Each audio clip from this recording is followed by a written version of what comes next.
Dans les années 70, Montréal est une ville moitié anglophone, moitié francophone, à la croisée de l'ancien et du nouveau monde. Un point d'entrée pour le crime organisé. C'était une ville ouverte, il y avait de la drogue, des femmes. Lorsque la mafia commence à vendre de la cocaïne, la demande montant en flèche, elle recrute des gangs de bikers pour en assurer la distribution. Je lui ai dit qu'il avait 12 heures pour payer. Sinon, c'était un bâton de dynamite dans le cul. Mais cette alliance est compromise par des règlements de compte entre bikers. Ils offraient jusqu'à 30 000 $ pour se débarrasser de quelqu'un. La colère que cette sanglante guerre des gangs provoquera parmi la population mènera finalement à la chute de la mafia et de leurs alliés.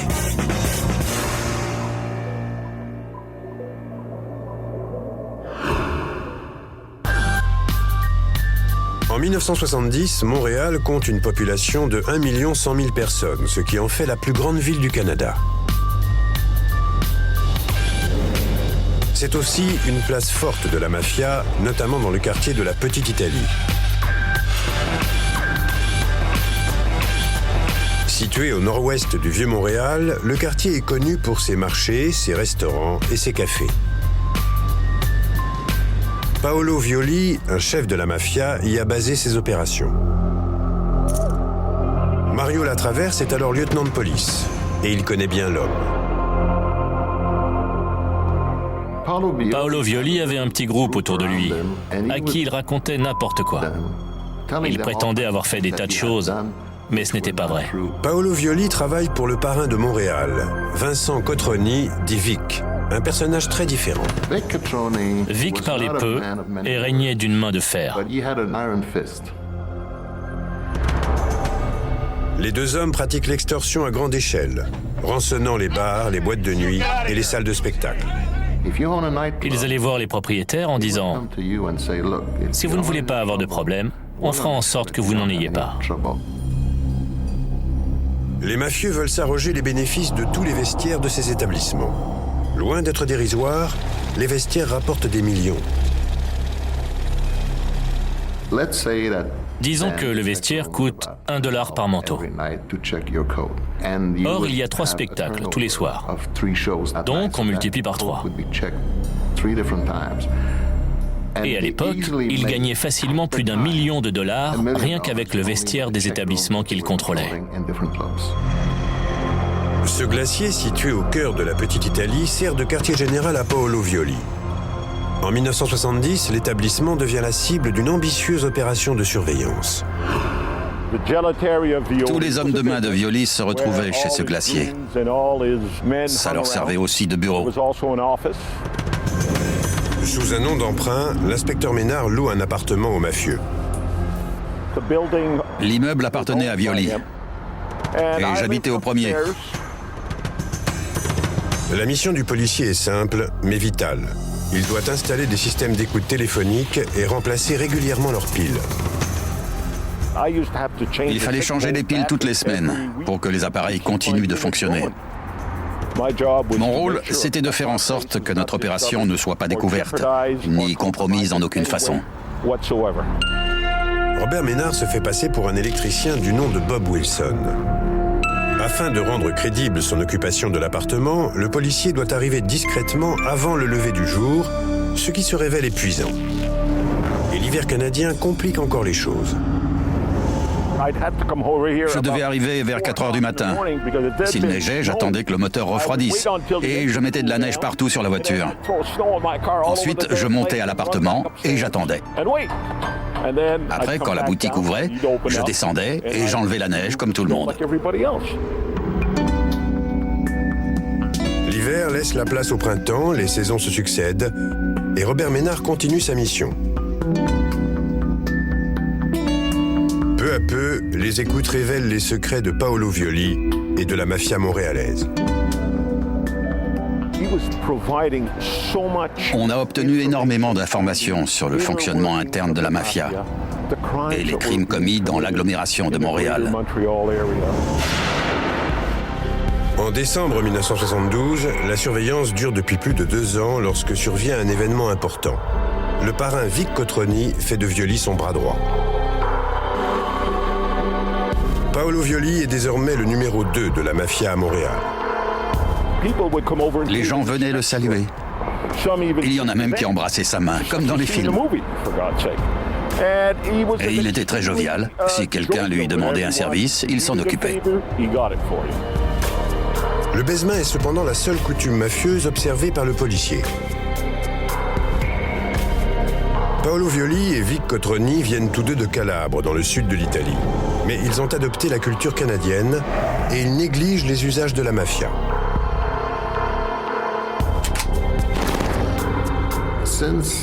Étant donné que les Calabrais travaillaient avec beaucoup de Québécois, il n'y avait pas vraiment la tradition du capot, des lieutenants, des affranchis, etc.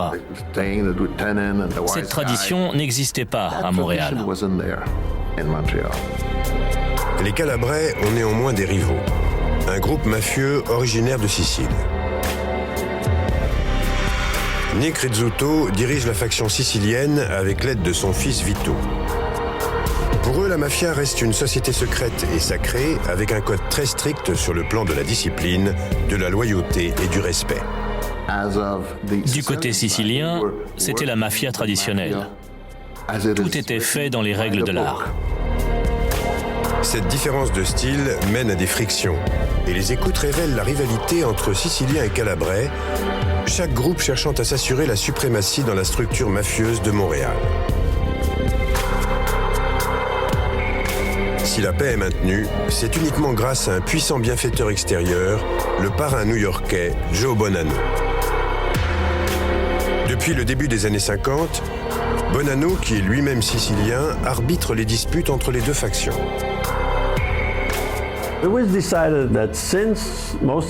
Comme la plupart des gens à Montréal venaient de la région de Sicile que notre famille représentait ici, aux États-Unis, il a été décidé que mon père serait responsable de ce groupe.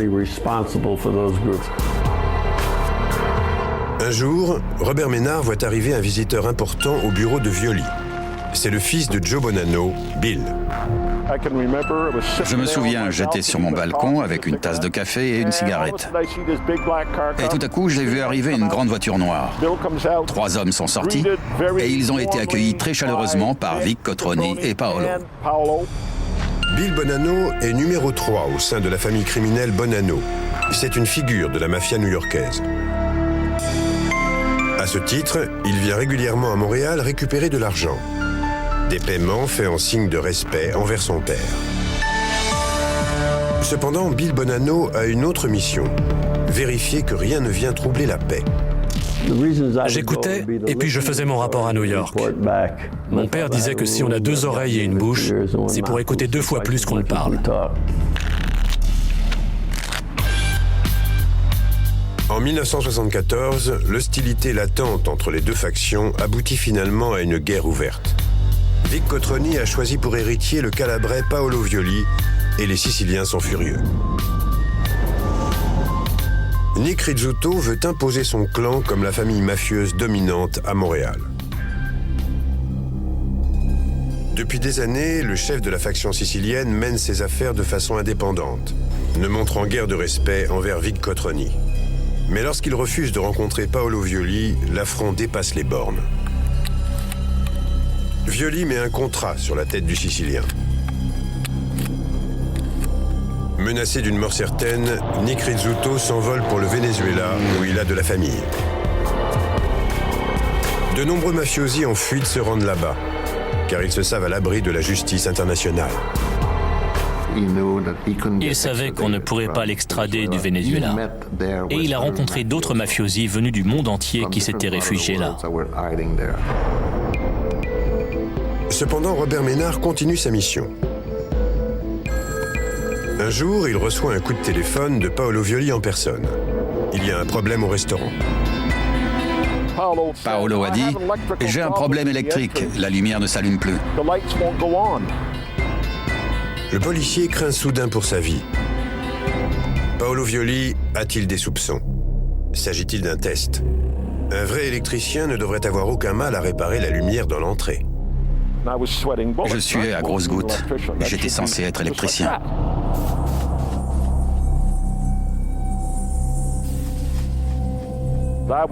J'avais vraiment la trouille.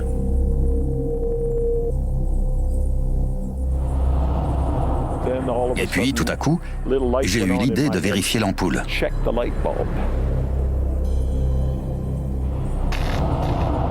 Effectivement, c'était une ampoule grillée.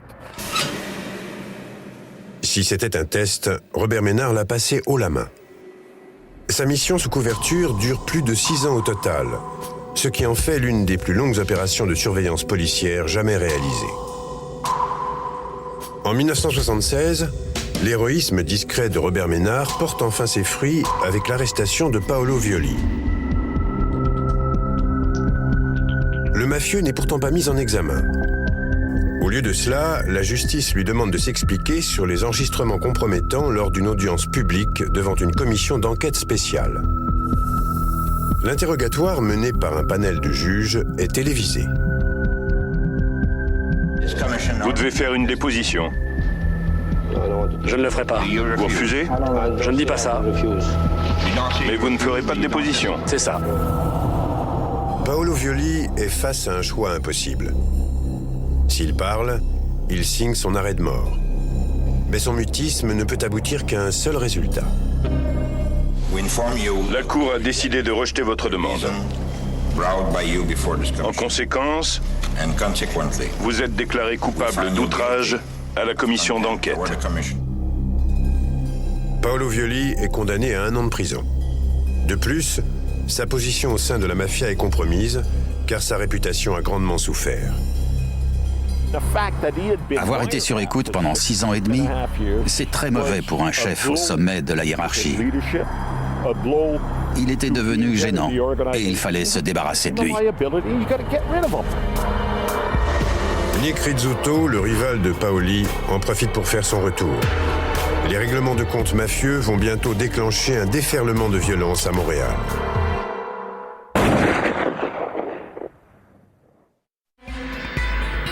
En 1976, Paolo Violi est en prison suite à sa condamnation pour outrage à la commission d'enquête. La police de Montréal a réussi à pénétrer son organisation grâce à un système d'écoute et le chef mafieux est en disgrâce. Nick Rizzuto, le vieux rival sicilien de Violi, ne tarde pas à profiter de la situation. De retour d'exil au Venezuela, il tente de convaincre ses pairs que Paolo Violi doit être éliminé.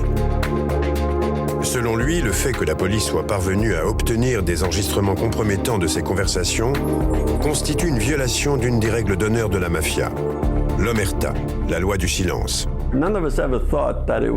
Pour nous tous, c'était normal de punir quelqu'un ayant violé les règles qu'il avait juré de respecter. En revanche, celui qui donnait l'ordre d'éliminer cette personne était tenu d'avoir une preuve. Éliminer un chef ne va pas sans risque et peut mener à des représailles. La décision restant incertaine, Nick Rizzuto sollicite l'accord de la famille mafieuse Bonanno à New York. Les Siciliens sont venus à New York. Les New-Yorkais ont mené l'enquête et j'imagine qu'ils ont donné leur accord. En novembre 1977, Paolo Violi est libéré. Une dernière tentative de pourparler avec Nick Rizzuto échoue. 22 janvier 1978. Paolo Violi est invité à une soirée de poker à son ancien quartier général, désormais la propriété d'un allié de Rizzuto. Le chef calabrais sait qu'il se jette dans la gueule du loup. Paolo savait qu'on allait l'assassiner. Il a embrassé sa femme, son fils,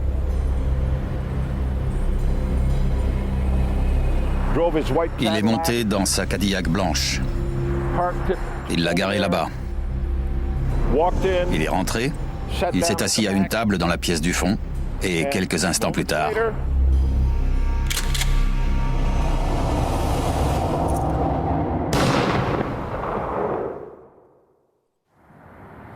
c'était fini.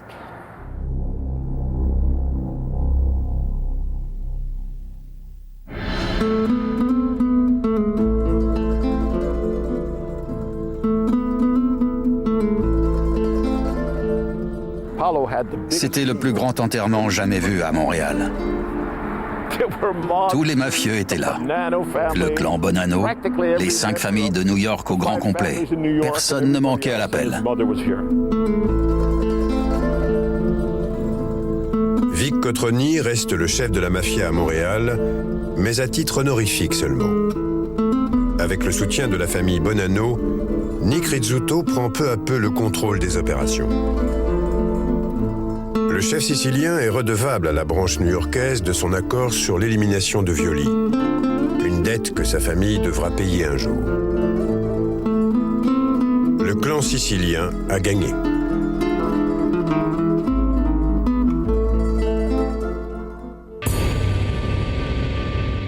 Nick Rizzuto a de grands projets pour Montréal. Grâce à ses contacts en Amérique du Sud, il veut introduire une nouvelle drogue à la mode, la cocaïne. À la fin des années 70, la cocaïne s'impose rapidement en Amérique du Nord comme la drogue festive de la classe moyenne. La cocaïne ne faisait pas peur. C'est facile à prendre, on la sniffe. Les gens en achetaient pour le week-end. C'était le début de la consommation. Le trafic de drogue existe alors depuis longtemps à Montréal. Dans les années 60, le port servait de porte d'entrée à l'une des principales filières mafieuses. Mais le trafic concernait un autre produit, de l'héroïne importée de France. Une fois débarquée à Montréal, la drogue était acheminée clandestinement sur le fleuve Saint-Laurent jusqu'à la frontière américaine, à seulement 64 km de là. Cette filière, connue sous le nom de French Connection, a assuré le ravitaillement de la mafia new-yorkaise pendant plusieurs décennies. Cependant, le trafic concernait essentiellement les États-Unis, et la mafia montréalaise ne touchait qu'une fraction des bénéfices.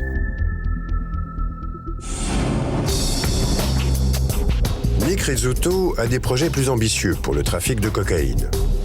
Il veut contrôler à la fois l'importation et la distribution sans partager les profits avec d'autres familles mafieuses. Or, la demande pour la nouvelle drogue explose. Des rockstars aux banquiers, tout le monde s'arrache la poudre blanche. Nick Rizzuto manque d'hommes, et les mafieux rechignent à jouer aux dealers. Avec leur costume à $3000, les Italiens ne voulaient pas s'abaisser à vendre de la drogue dans des boîtes de striptease. Nick Rizzuto a besoin de revendeurs locaux qui connaissent les rues de la ville.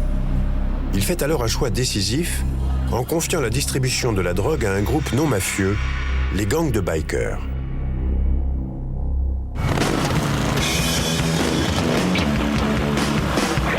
Depuis la fin des années 60, ces groupes se multiplient au Québec. À Montréal, on compte une dizaine de clubs au nom haut en couleur. The Devil's Disciples, les disciples du diable, ou Satan's Choice, le choix de Satan. À la fin des années 70, Vito, le fils de Nick Rizzuto, conclut une alliance avec ces gangs.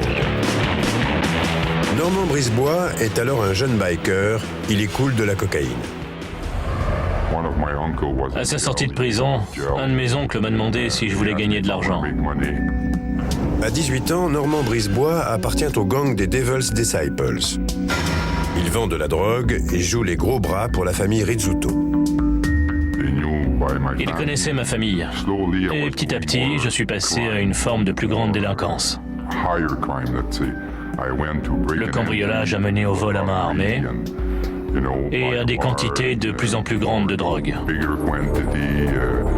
À mon retour de Cuba, j'ai été arrêté avec 4 kilos.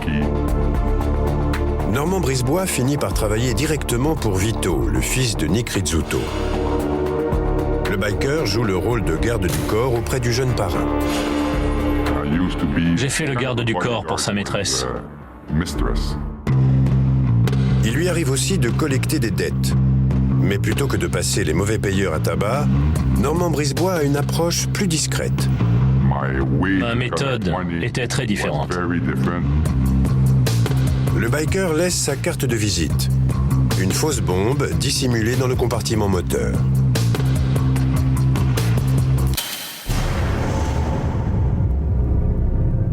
Le message est clair. Si vous ne payez pas, la prochaine fois, ce sera une vraie bombe. Les voitures piégées deviendront d'ailleurs très vite caractéristiques de la guerre entre les gangs. Au début des années 80, le trafic de drogue rapporte des millions à la mafia et aux bikers. Dans le port de Montréal, les gros chargements de cocaïne passent la douane sans encombre grâce à une astuce. Un appel anonyme signalant une petite cargaison sur un navire servant d'appât.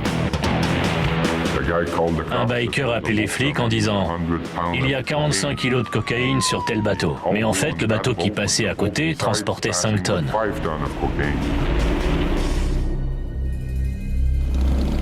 À mesure que l'argent afflue, un gang de bikers va tenter d'imposer sa domination. Les Hells Angels veulent entièrement contrôler le trafic de drogue à Montréal.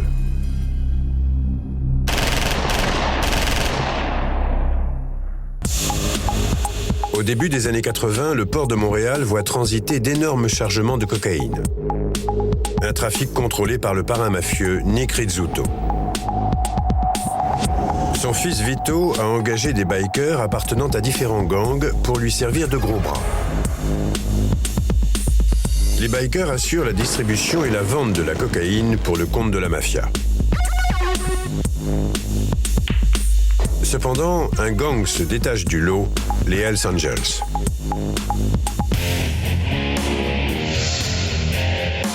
Leur premier club a été fondé en Californie peu après la Seconde Guerre mondiale.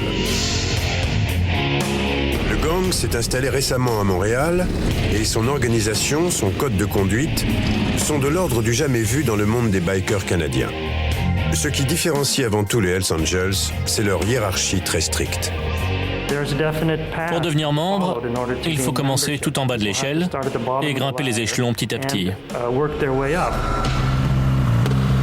Les Hells Angels sont organisés en sections locales appelées chapitres qui peuvent mener leurs affaires et défendre leur territoire à leur guise. Le premier chapitre canadien a été fondé à Montréal en 1977. Les Hells Angels ont des règles de conduite qu'ils font respecter par la force.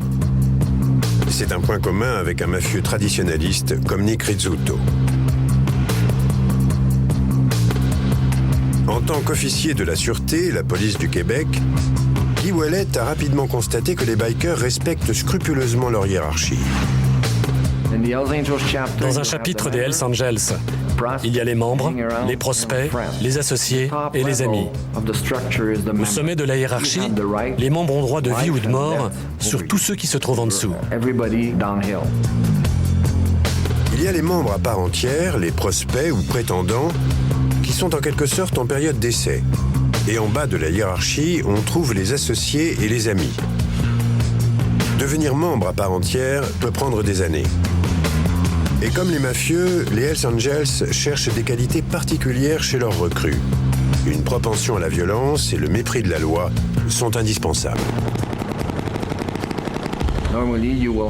Généralement, ils ont un casier judiciaire. Un meurtrier, un dealer, un type qui bosse avec des boîtes de striptease ou un garde du corps font des recrues intéressantes. Ce qui différencie réellement les Hells Angels des autres bikers canadiens, c'est leur ambition. Il leur arrive d'absorber des clubs plus petits en leur proposant de devenir un nouveau chapitre. C'est ce que l'on appelle un patch-over. Lors d'une cérémonie complexe, le gang doit abandonner ses couleurs pour devenir chapitre à l'essai des Hells Angels. Toute résistance est inutile. Ces méthodes permettent aux Hells Angels canadiens de s'étendre rapidement. Après Montréal, de nouveaux chapitres apparaissent ainsi à Sherbrooke, Trois-Rivières, Québec et Laval.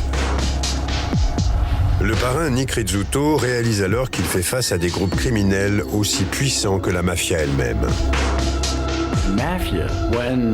Quand les mafieux ont été confrontés à l'émergence des gangs de bikers, ils ont vite compris qu'ils n'avaient pas suffisamment d'hommes pour tout contrôler dans la province ou dans tout le Canada. La mafia accueille d'abord positivement l'arrivée des Hells Angels. La collaboration avec des gangs plus petits s'étant parfois révélée difficile. Ils étaient un peu incontrôlables, ce qui ne plaisait pas aux Italiens. Les mafieux aiment bien que les choses se passent exactement comme prévu. Mais avec les bikers, on ne pouvait jamais savoir s'ils n'allaient pas arriver défoncés ou ivres. Nick Rizzuto organise une réunion. Il espère que les Hells Angels apporteront une approche plus disciplinée au trafic de drogue à Montréal.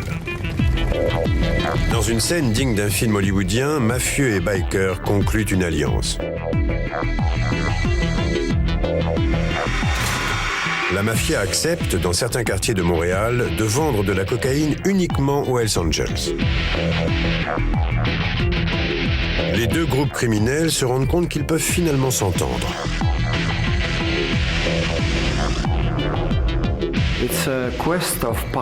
La quête du pouvoir et de l'argent. C'est la quête du pouvoir et de l'argent qui mène à des crimes violents. C'est l'objectif commun de ces deux organisations. Les relations entre les deux groupes demeurent cependant tendues. D'autant plus qu'au début des années 90, un nouveau chef s'impose à la tête des Hells Angels de Montréal. Et il n'hésite pas à défier la suprématie de la mafia.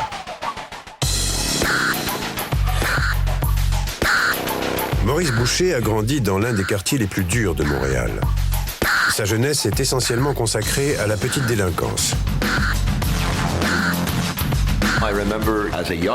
Je me souviens, quand j'étais encore un jeune officier de police, avoir essayé de l'arrêter pour cambriolage ou vol à l'étalage. Mais il est vite passé à autre chose. À 21 ans, Maurice Boucher partage une cellule avec Normand Brisebois. Inculpé de meurtre, il sera relaxé, comme souvent dans la suite de sa carrière. C'est quelqu'un de très intelligent. J'ai été en prison avec lui, de 78 à 79. C'était la première fois qu'il était inculpé de meurtre, mais ils n'ont jamais rien pu prouver. Sa carrière criminelle a commencé à ce moment-là. Maurice Boucher est surnommé Mom, Maman, en raison de sa tendance à s'inquiéter des moindres détails d'un plan. Tous ceux qui sont entrés en contact avec lui décrivent une personnalité hors du commun. Il apparaît tantôt comme un visionnaire en costume de prix, tantôt comme un rebelle psychotique et hirsute. Un mélange détonnant qui fait de lui un personnage particulièrement difficile à saisir pour les autorités. Il était très bon en communication. Il aimait se montrer devant les caméras, faire le spectacle et montrer que personne ne pouvait lui dicter ce qu'il avait à faire. Et il savait parfaitement comment s'y prendre pour obtenir un résultat. C'est pour ça qu'il est devenu si puissant. Devenu membre à part entière des Hells Angels en 1987, Maurice Boucher grimpe rapidement dans la hiérarchie grâce à un savant mélange de force et de ruse. Il devient président du chapitre de Montréal, mais ses ambitions ne s'arrêtent pas là. Boucher recrute les éléments les plus endurcis pour fonder un club personnel, les Nomades. Son objectif est de contrôler entièrement le trafic de drogue dans la région de Montréal. Il s'est entouré de gros durs qu'il a décidé d'appeler les Nomades. Ça voulait dire qu'il pouvait aller sur le territoire de n'importe qui, vendre de la drogue. Et personne ne se plaignait, parce qu'il faisait peur à tout le monde. Sous la direction de Maurice Boucher, les Nomades obligent les petits dealers à se fournir en cocaïne exclusivement auprès d'eux. C'est le genre d'offre qui ne se refuse pas. C'est ça où on y laisse une jambe. Donc tout le monde achète aux Hells Angels. Le chef mafieux Vito Rizzuto commence à avoir des soupçons sur les activités des Nomades. Si Maurice Boucher réussit à s'assurer le monopole de la distribution, il pourra fixer le prix de la cocaïne ou même chercher un fournisseur moins cher. Mais pour l'instant, l'argent coule à flot. Le fait est que Vito Rizzuto et les autres chefs mafieux ont décidé de faire avec. En travaillant avec les Hells Angels, ils gagnaient plus d'argent. Donc ils ont décidé d'éviter les problèmes et de continuer à travailler avec eux parce qu'ils n'avaient pas le choix. L'ascension de Maurice Boucher lui vaut cependant des ennemis. Un gang de bikers rival basé à Montréal va ainsi défier ouvertement les Nomades, les Rock Machines. Face à l'expansion des Hells Angels, ils décident de défendre leur territoire à tout prix. En 1994, Maurice Boucher leur déclare la guerre. Selon moi, la guerre a commencé parce que Boucher avait un problème d'ego. Et il ne voulait pas partager, il voulait tout. Les règlements de compte qui s'ensuivent n'ont rien de commun avec les guerres internes de la mafia. Plutôt que d'éliminer leurs ennemis discrètement, les bikers tuent au grand jour. Des invitations à une soirée donnent lieu à de véritables embuscades. Les bikers placent des bombes dans des voitures ou des habitations.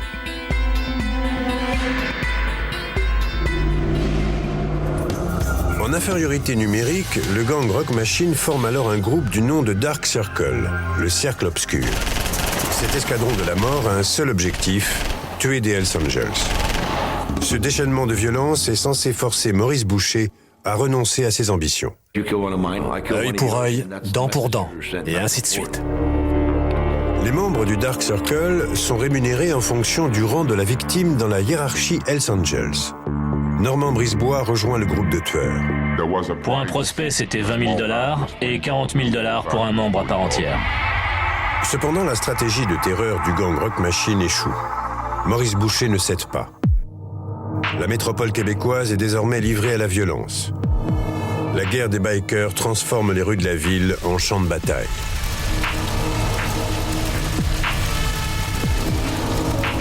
La nuit résonne de coups de feu. Le jour est ponctué d'explosions. Et les victimes s'accumulent.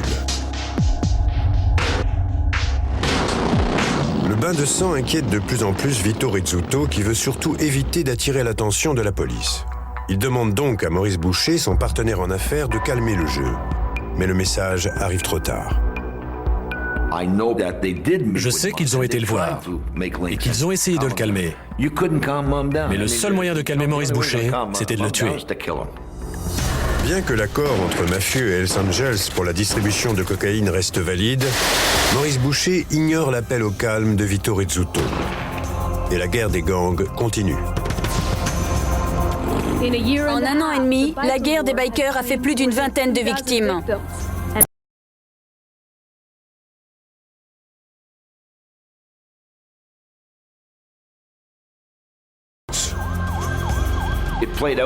C'était dans les journaux tous les jours, presque comme un feuilleton. Je me souviens qu'un journal avait titré « Hells Angels 3, Rock Machine 1 ». C'était presque comme un match de hockey. Mais après un an d'affrontements sanglants, la mort d'une victime innocente va déclencher la colère de la population.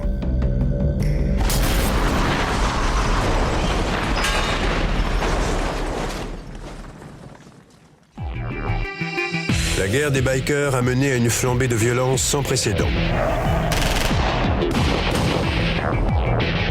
Maurice Boucher, le chef des Hells Angels, a conclu une alliance avec la mafia pour la distribution de cocaïne.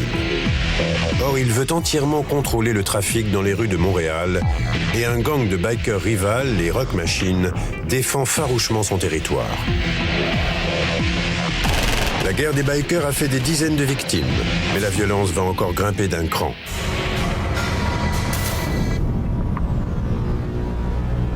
9 août 1995, midi 40. Dans une rue d'un quartier résidentiel à proximité du quartier général des Hells Angels, des enfants jouent entre eux.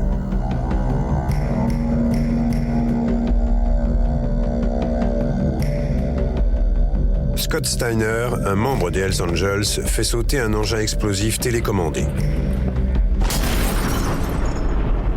Sa cible, un autre biker en bas de la hiérarchie du gang rival. La vendetta des Hells Angels fait une nouvelle victime. Mais Daniel Desrochers, un jeune garçon de 11 ans, jouait non loin de la voiture.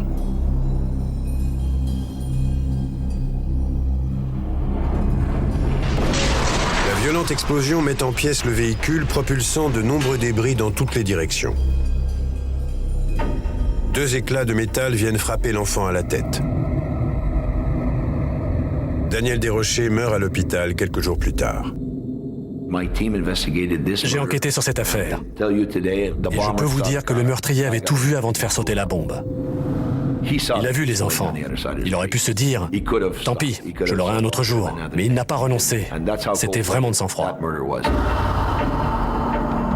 Après avoir suivi le cortège funèbre, des milliers de personnes manifestent devant la mairie de Montréal. La colère de la population était telle que le gouvernement a mis le paquet. En réaction à la mort du jeune garçon, le gouvernement québécois crée l'Escouade Carcajou, une unité d'élite rassemblant les meilleurs inspecteurs de la police montée, de la sûreté et de la police de Montréal.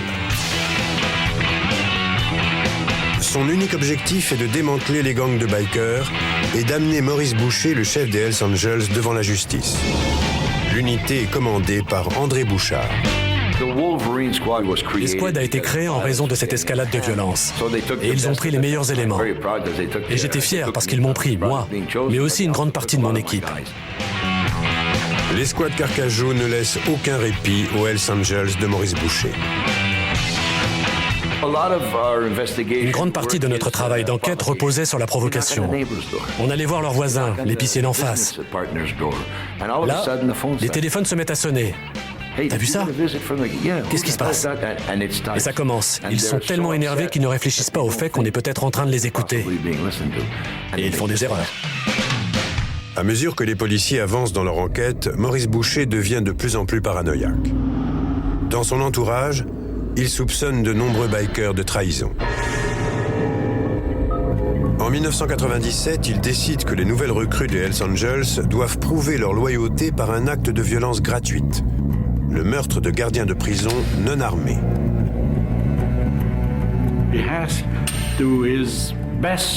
Il demande à ses meilleurs recrues de tuer 2 gardiens de prison pour s'assurer qu'ils ne pourront jamais collaborer avec la police, puisque le système judiciaire et le ministère de la Justice n'accepteront en aucun cas de travailler avec un informateur qui a tué un officier de police ou un gardien de prison.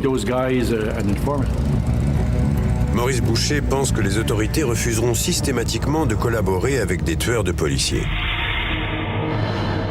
26 juin 1997. Diane Lavigne, surveillante pénitentiaire, finit sa journée de travail à la prison de Bordeaux sur l'île de Montréal.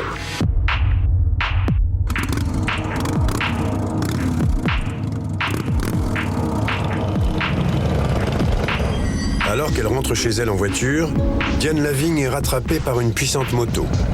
Sur le siège arrière, une nouvelle recrue des Hells Angels, Stéphane Gagné. Le biker ouvre le feu et Diane Lavigne reçoit une balle dans le bras gauche et une autre dans la poitrine. La seconde balle traverse sa colonne vertébrale.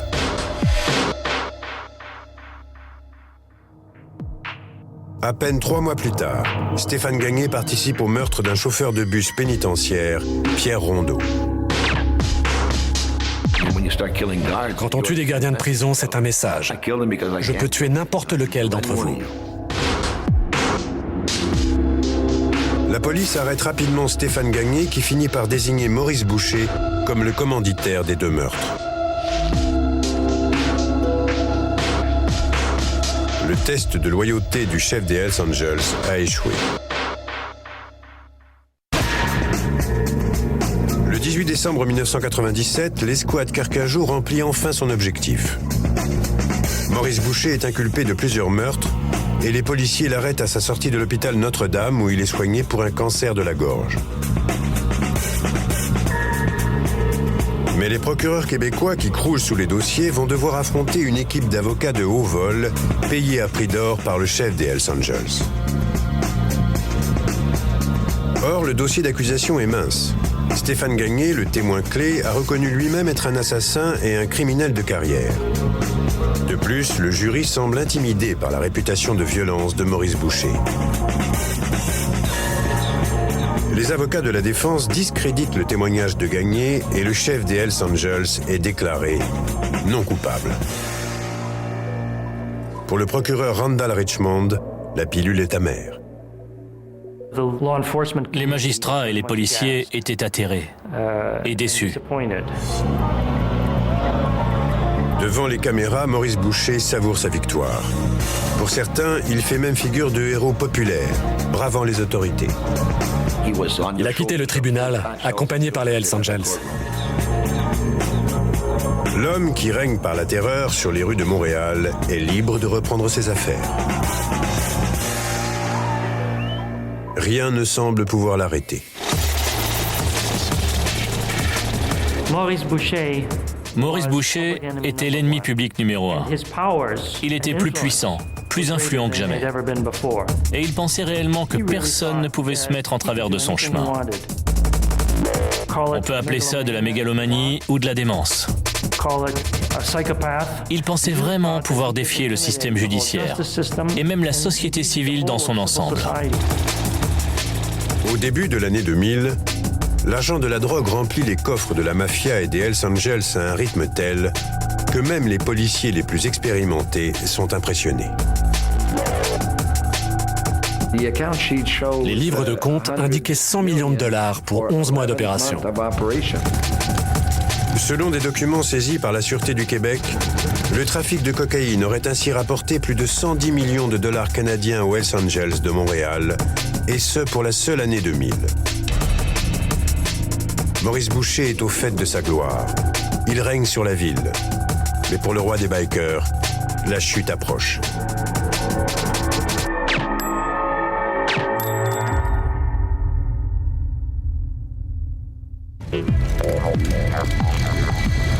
Depuis le milieu des années 90, Maurice Boucher ne recule devant rien pour consolider la suprématie des Hells Angels sur le trafic de drogue à Montréal.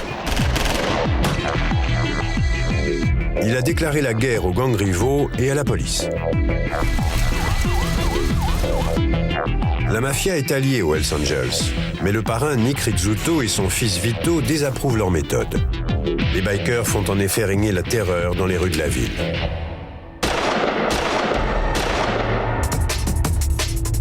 « 13 septembre 2000. Le journaliste Michel Auger traverse le centre-ville de Montréal pour se rendre à son travail.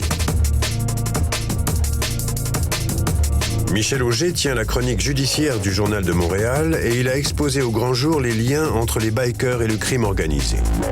Ce qui lui vaut une haine féroce d'un gang en particulier. Mes articles ont rendu furieux les Hells Angels. Ils n'aimaient pas qu'on parle d'eux comme des meurtriers et ils me détestaient. Michel Auger se gare devant les bureaux du journal. Il ignore que Maurice Boucher a organisé un guet-apens. J'allais prendre mon ordinateur portable dans le coffre de ma voiture. Un type s'est approché dans mon dos, en silence.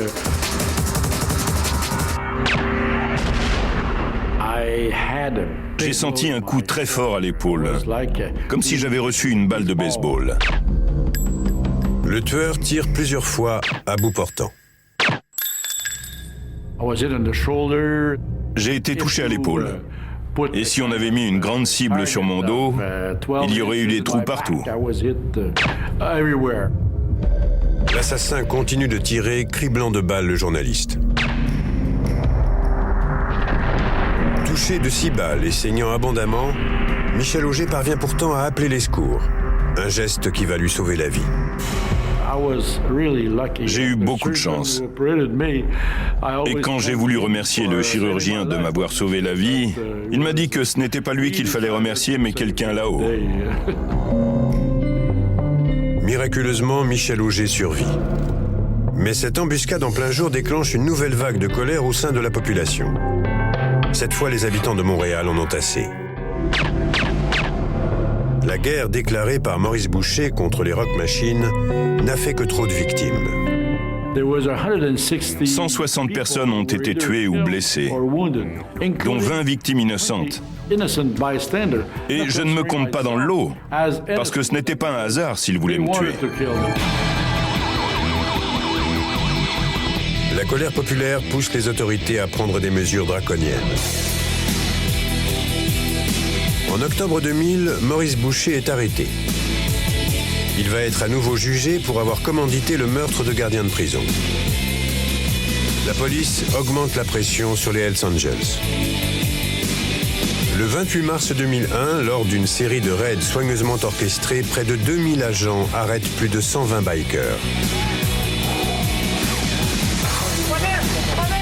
Suite à cette rafle, baptisée Opération Printemps, la plupart des chefs des Hells Angels et des gangs rivaux sont mis derrière les barreaux.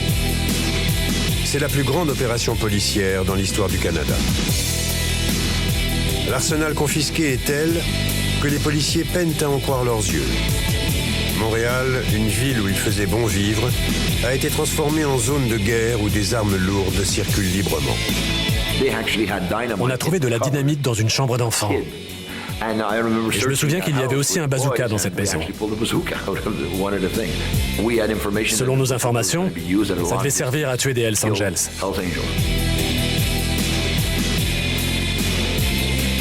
Grâce aux nouveaux éléments rassemblés, les procureurs peuvent multiplier les chefs d'accusation. Maurice Boucher doit répondre de plusieurs meurtres et cette fois le jury ne se laisse pas intimider.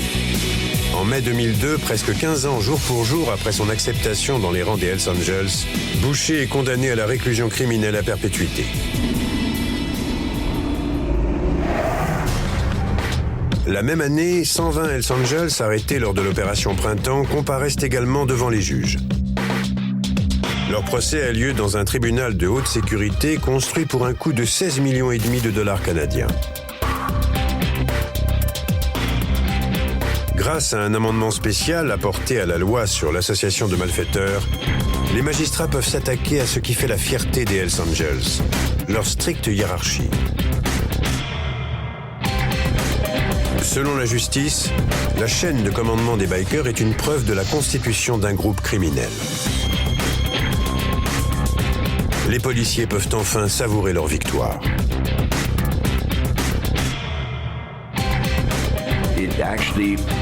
On leur a fait peur en leur montrant qu'on pouvait s'organiser. C'est ce qui a causé leur chute.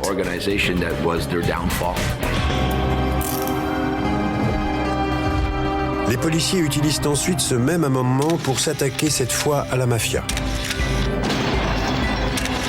En janvier 2004, le parrain Vito Rizzuto reçoit une visite inattendue.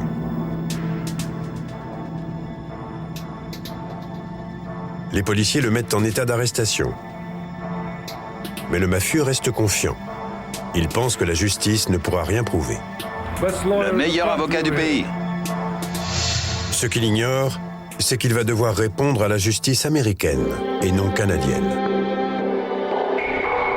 Joseph Massino, un parrain new-yorkais, a accepté de collaborer. Or, son témoignage permet au FBI d'inculper Vito Rizzuto pour un triple homicide commis dans un hôtel du Bronx en 1981. 20 ans après les faits, on a appris par des témoins à New York que Vito Rizzuto aurait participé à l'élimination de 3 chefs mafieux en mai 81. L'exécution aurait eu pour motif un désaccord avec une faction rebelle de la famille Bonanno au sujet du trafic de cocaïne à New York. Mais Vito Rizzuto avait peut-être un autre mobile. En effet, c'est grâce au soutien de la famille Bonanno que son père, Nick, avait pu s'imposer à la tête de la mafia montréalaise en 1978. Il est donc possible que Vito Rizzuto se soit acquitté de sa dette en éliminant des individus gênants au sein même du clan Bonanno. Si cette théorie est exacte, c'est un geste qui lui a coûté cher. Avec Vito Rizzuto extradé aux États-Unis et Maurice Boucher en prison, les 2 plus grands groupes criminels de Montréal sont décapités. En novembre 2006, même Nick Rizzuto, le père vieillissant de Vito, est mis en examen pour extorsion.